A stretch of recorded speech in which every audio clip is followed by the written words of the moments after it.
Special ni bahan dia lebih sikit lah. Faham? Okey. Salam. Bagi saya mi bihun dengan kuotiao kari Ya, baik. Senang yang special. Okey. Ni kita buat mi dulu Mi dulu. Okey.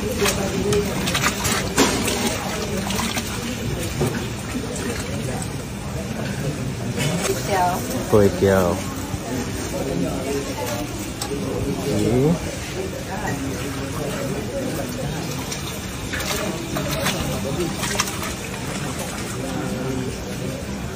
Alright. Yang ni untuk bihun Ya, bihun.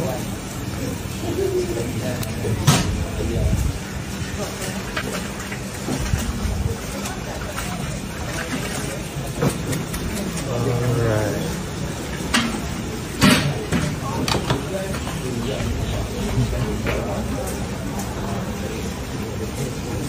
Kuah bekat.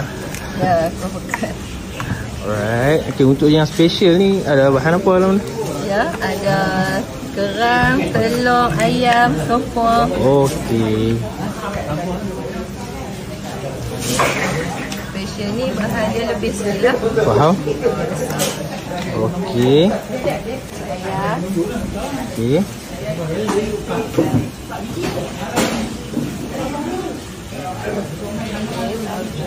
Okey. Okey bagi extra sikit. Okey. Okey. Ni telur sebelah. Okey, telur sebelah. Alright. Okey. Ni kerang, kerang fresh. Okey.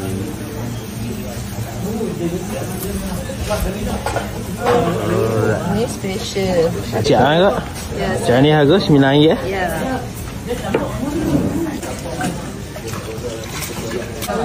Yang ni bihun dengan mi Ya, bihun dengan mi.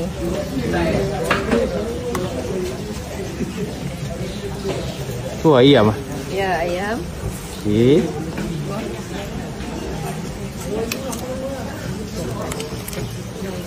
Alright.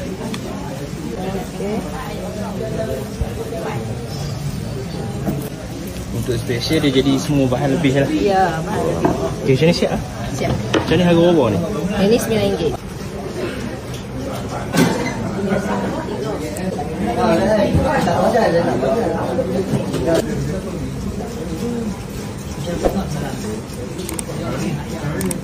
Kak berniaga dari pukul 8 sampai pukul 2 petang. Okey. Jumaat cuti. Alright. Lokasi kedai Kak dekat Jalan Langgar, Flat Taman Setiajaya. Okey.